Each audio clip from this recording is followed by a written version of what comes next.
Welcome back. So let's ease the nerves this time around, shall we, as we look at the softer side of things. There is no telling the power of resolve to actualizing a dream. And we're peeping into what may have informed the dream of our next guest now to embark on a solo ride from Kenya to Lagos. Yes, you heard me right. A solo bike ride from Kenya to Lagos. That's from East Africa to West Africa. So welcome with us this morning, Joy Ebiadi, a singer and biker. She joins us via virtually. Good morning and welcome, Joy. Good morning. Thank you very much. Yeah, so we saw you earlier and on the screen, and I was looking at you with so much respect right now. So, oh, wow. Yes, indeed, because it's no mean feat embarking on a solo bike ride. It's not a bus, it's not even a vehicle, which also has its challenges. A car, rather, not on four wheels. So tell us why you're deciding to do this. Okay, I decided to do this because I felt the need to feel something. I don't like routines. The everyday life doesn't appeal to me. I like something out of the ordinary. I like to be alive because I had an experience in the past that almost led to my death. And since then, I've resolved to live to the fullest, to see the world I live in, because I know firsthand how truly short life is, and I want to make the most of my life. And that's exactly why I'm doing this. Would you like to share that experience with us? Okay, well, when I was 23, I had an accident that I rolled over on my back and I had a bone pushing against my spinal cord. And for several months, I couldn't walk. I was on the wheelchair. I lost my legs. It was really bad until I did a surgery in an Indian hospital in Abuja, and that fixed it. But I live with the pain every day. I live with the scar. I live with screws and rods holding my spinal cord together. And I love challenges. I love things that convince me that I am more than just the accident. I am more than just this human. I can do more if I set my mind to doing it. So yes, that was the experience that preempted everything that has happened after that.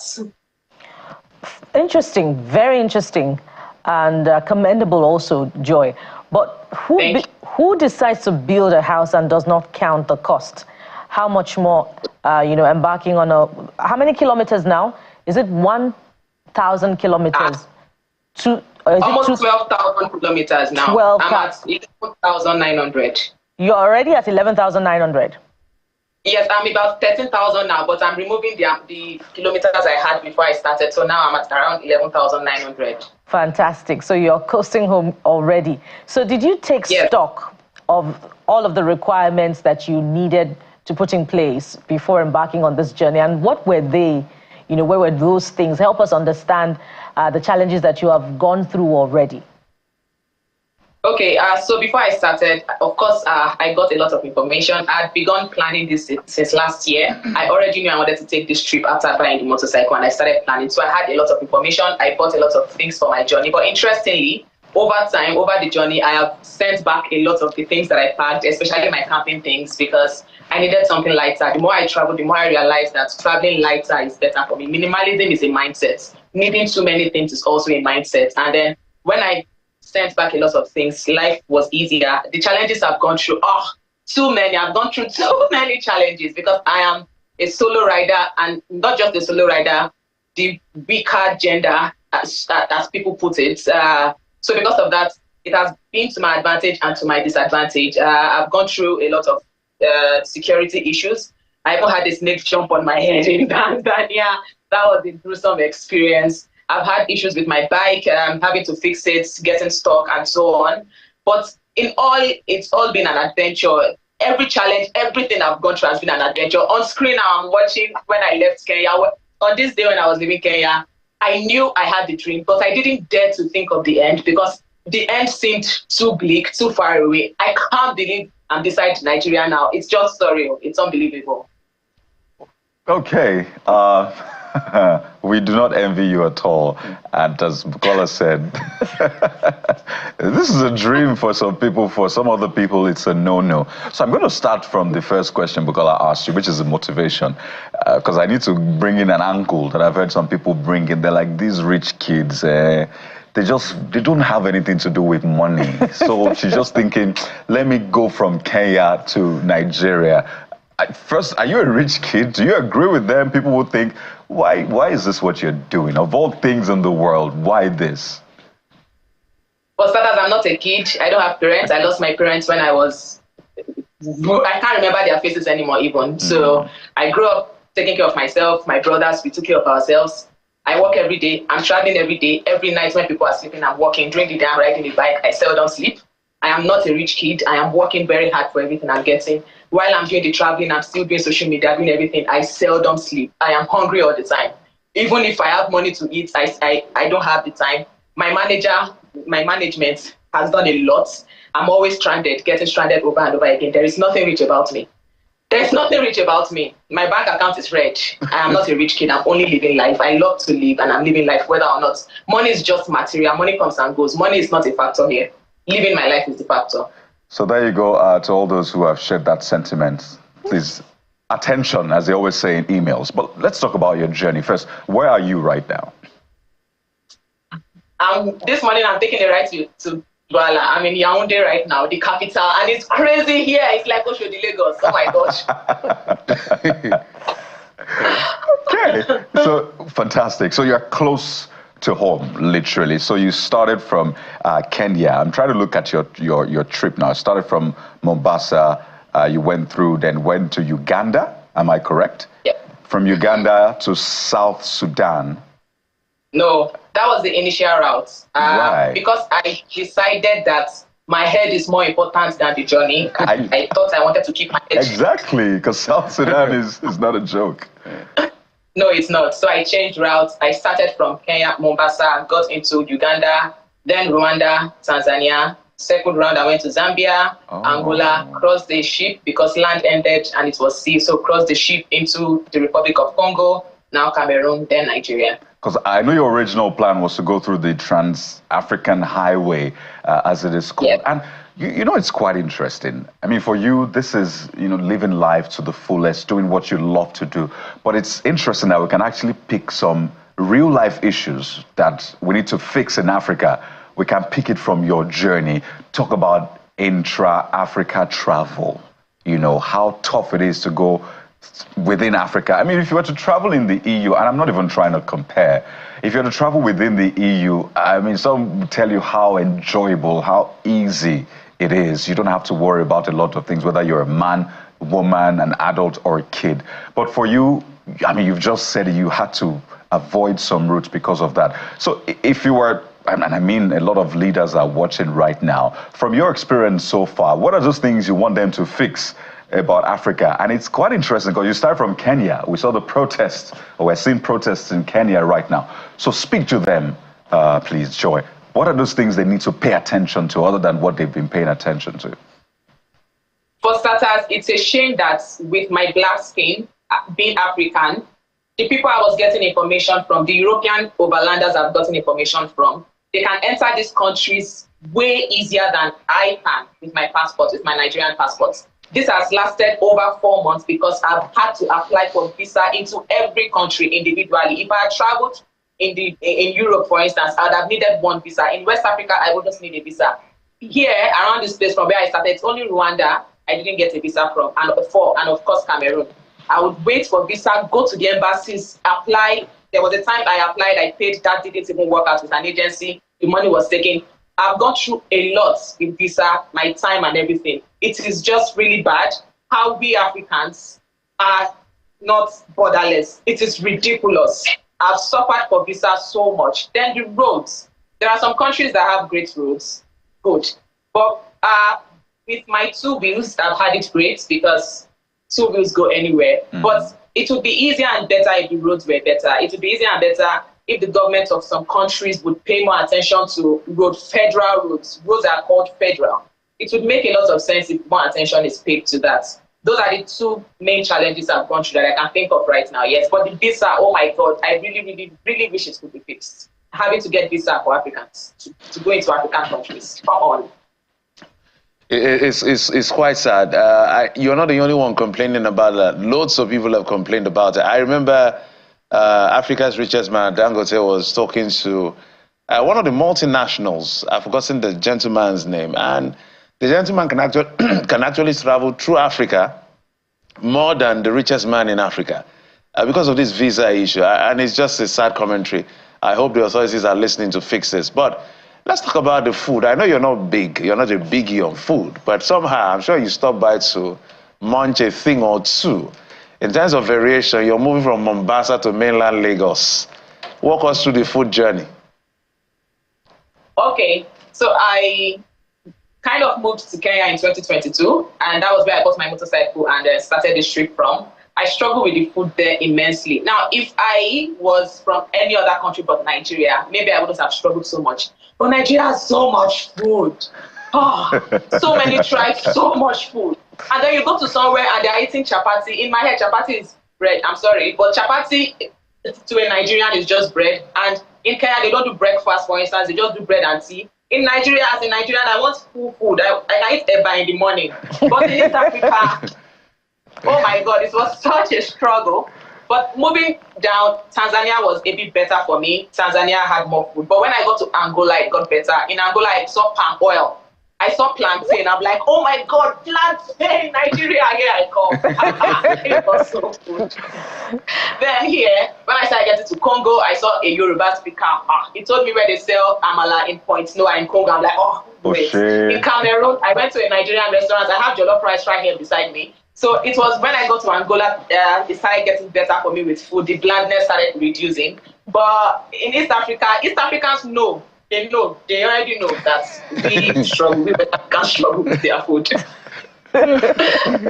Fantastic. I'm sure you have songs to write from these experiences. And you're a singer also, by the way. And that gets me curious about how you're raising funds for this trip. Maybe you could also want to tell us how much you've spent so far, you know, up until you get to Lagos. Just in case, you know, there are other people watching you right now and they say, oh, if Joy can do it, I can do it. So is it from your, you know, the singing side of your career that you're raising funds for this? And how much have you spent, if you're willing to tell us? I would think about whether or not I'm willing before the end of this answer. But let me start with music. I actually started music last year. I am still very new in music, so no funds are coming from music. I work at night. I have a job. I have a normal job like everybody. I work with a company in the Netherlands. I do that at midnight because it fits better with my time. Okay, so I'm on break. I've been on break this past 2 weeks because I wanted to use this last 2 weeks to concentrate on the travel. So that's for singing and for raising funds. How much have I spent?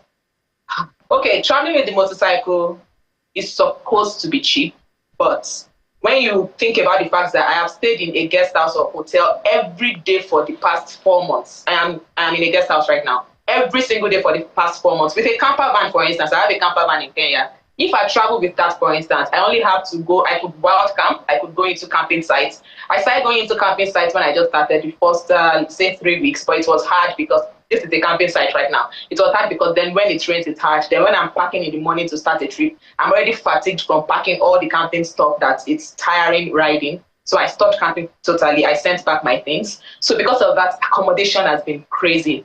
Fuel, because I'm traveling from one end of one country to another, I spend so much on fuel. Then the amount of money visa has taken from me. There are some times I use an agency. I've applied for some by myself, but just a few, because to be more guaranteed, sometimes you need an agency. So money has been taken, visa has taken so much money. So if I were to, I cannot exactly say how much I've spent because I haven't been calculating. It's intentional because I would lose my mind. If I know how much I've spent on this journey, if I know the figure, it would make me go crazy because so I have not calculated. I know how much I've earned, how much I've withdrawn within that time, but I have not calculated. But of course, it's thousands of dollars so far. So I'm wondering. I want to go back to that question that Bukola started with. I know you talked about that accident. I'm curious. I'm asking myself. Someone who had issues around the spine should be a bit more careful, but he decided to be a risk taker. I'm curious, what is going on? I'm just a crazy person, I think. Sorry. Anyway, what is going on? A lot of people have said on the internet that I'm being given a second chance and I'm misusing it, but that's their interpretation, because in my head, I'm interpreting it to me making the most of my second chance. I think if the creator would see me and be like, oh, I'm so proud of you, you didn't waste your second chance. I have seen a lot. This trip only got popular because I put it out there on the internet and it's a motorcycle. I've been traveling for a bit. I have traveled on a tricycle, on a keke. I have done a lot of things in my life. This only got popular. So since after I got fixed and I could walk, I started living life. So this is me living life. This is me being alive. Yes, I could fall and something could happen. It's an unforgiving machine, the motorcycle. But I've taken so many measures to make this work out. I started at less than 2,000 kilometers under my biking like belt. I only had 2,000 kilometers when I started. That was all I knew in biking. I still don't even know how to ride a motorcycle, a bicycle. But I've tried. I've taken measures to mitigate the risks. I am very responsible. I know something could happen, but if it were to happen, it's meant to happen. And if it were to happen, that's okay. And another thing is I'm not really hurting anybody. I am by myself. And yes, I have management, I have friends, but I don't think I would really hurt someone so much if anything were to happen. But the truth is nothing is going to happen. I wouldn't stay somewhere and be too scared to live my life because I have screws and rods at my back. No, I want to live life because I have screws and rods at my back. AKA, don't hate, emulate. Really, she's living her life. She's doing what she loves to do. So maybe we could take a leaf from that. Everybody, find what you love to do. Find what makes you breathe, and absolutely do it. I mean, looking at those images, it's funny. You got the bike last year. Am I correct? Yes. So you started learning last year, and you didn't wait. I mean, I ride a scooter, Joy. I ride that scooter. You know, there are levels to this. There's a scooter. Yes. There's the usual commercial motorcycle, and then there's the bike, right? So I am like way below food chain, and I know how much I am worried right there on the road, particularly when you see vehicles driving anyhow, or you see even motorcycles riding, or even trailers and the rest. But you are going all out across country. So I want you to walk us through your scariest moment. Have you had a scariest moment that you are like, well, into your hands I lay my soul. I have done this. Did you have any scary moment? How did you come out of it? I saw a video where they were trying to put your bike on a boat in Angola, and your heart was in your mouth, like, don't let it drop. But what was your scariest moment so far? I'll say my scariest moment was in Tanzania. On this day, I resolved, I was like, if I would die, I hope it's painless. If I don't make it past today, I hope it's a painless passing. So I entered a national park in Tanzania. I'd been told it's a national park. Of course, before taking a trip, I already know what the road is like, so I already knew. I asked questions, and I was both, like, it was the middle of the forest, right? So I kept going, only for the snake to recoil and just came up. That was the scariest moment, maybe of my life, probably, because at that moment, I just thought it would jump. Like, I had such thoughts like to jump on my neck or something. And when I went past it, throughout that ride, because it was off-road all through and many hours, I think I got to the hotel eventually at 9:10. I had someone else help me out much later.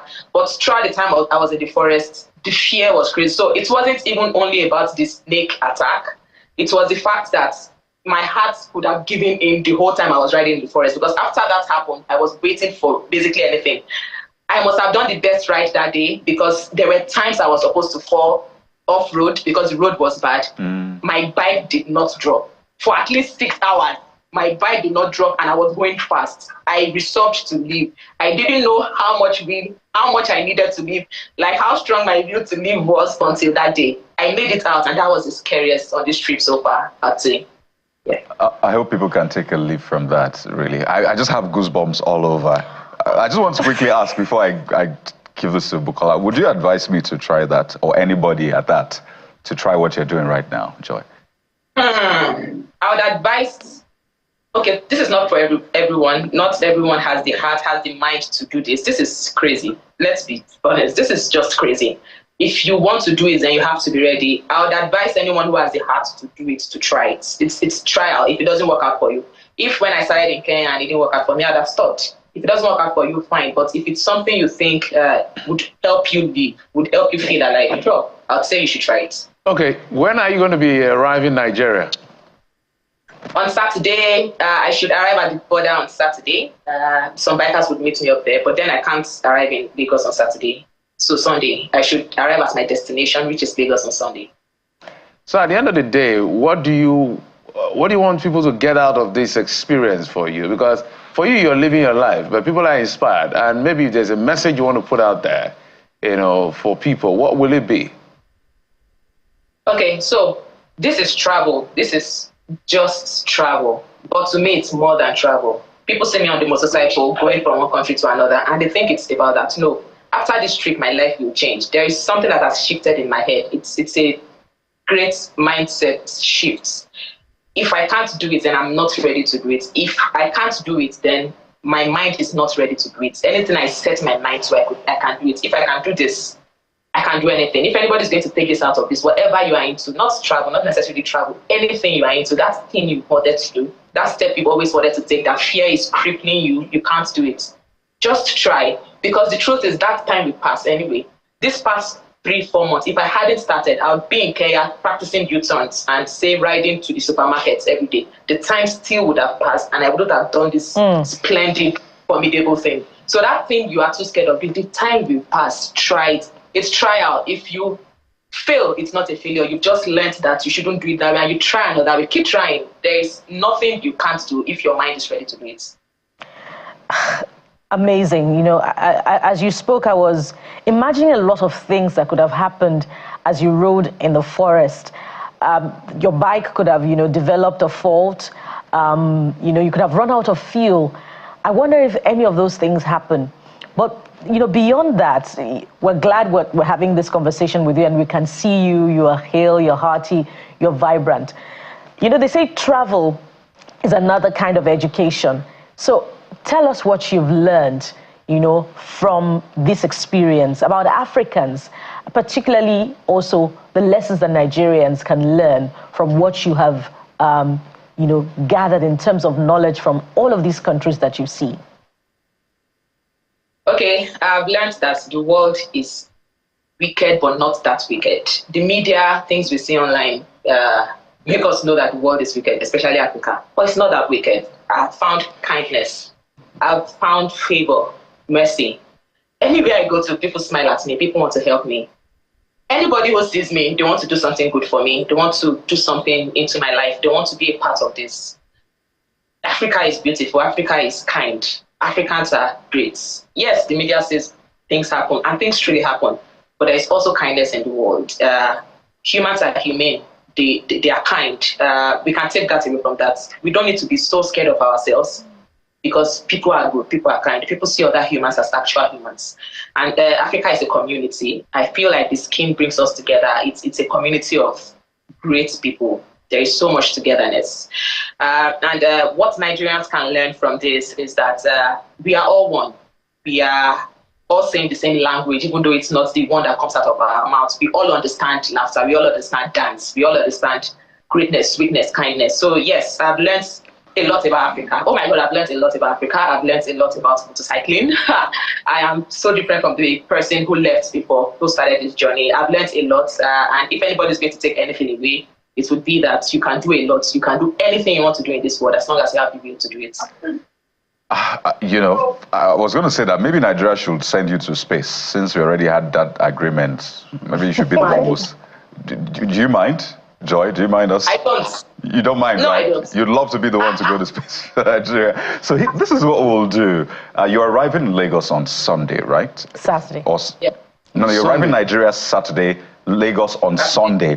So what we'll do is we'll have you on the morning brief on Monday with your bike. So Nigerians can see you in real time that Joy has done this amazing stuff. But I'm tempted to ask, so Joy, would you be returning to Kenya after this, or can we detain you in Nigeria? Because I noticed some people were trying to collect your number on that trip. You didn't tell us. Some men were trying to toast you. So, Happy? so are you staying back in Nigeria? Or you're going back? You're going back to Kenya after this? So I'll be in Nigeria for a bit, say 2 months, and then I'll start Nigeria to Morocco. Nigeria to Morocco will be so much easier because I won't be needing visas, and then I won't be paying into tourist sites as a white person. So yes, it would be much easier. I'm doing Nigeria to Morocco starting August. That's my plan now, August, September. Wow, amazing, amazing story, amazing journey, and equally useful lessons that we can all learn. Thank you very much, Joy Ebaide, singer and biker who has achieved a feat already. Even though you have not arrived Saturday, we've already seen you in Nigeria. And we're looking forward to having you on Monday. Thank you. I'll be there, definitely. Thank you. Yeah.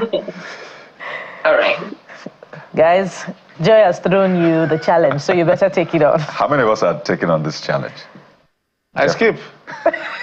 Come on, Jeffrey. I mean, No, when she comes to the bike, I'll mount the bike when it's not moving. No, Jeffrey, no, don't do Then when this I to me. come off the bike, I head into my car. No, don't do this to me, Jeffrey. In case I need that fresh air from nature, like Coyote wants to say with the scooter, I wind down the fall. It will never hit you And in your hit face. weights now, I'm not done. It won't hit you in your face, Jeffrey. Then I enter Lagos Ibadan, head to Long Bridge. On 128, okay, let me not say that before Mrs. Kisha will say. Well, Kade, you already ride a scooter, Yeah. so shouldn't be too much of a So challenge. what I'll do for you guys, I'll give you lessons. You know, learn to ride a scooter.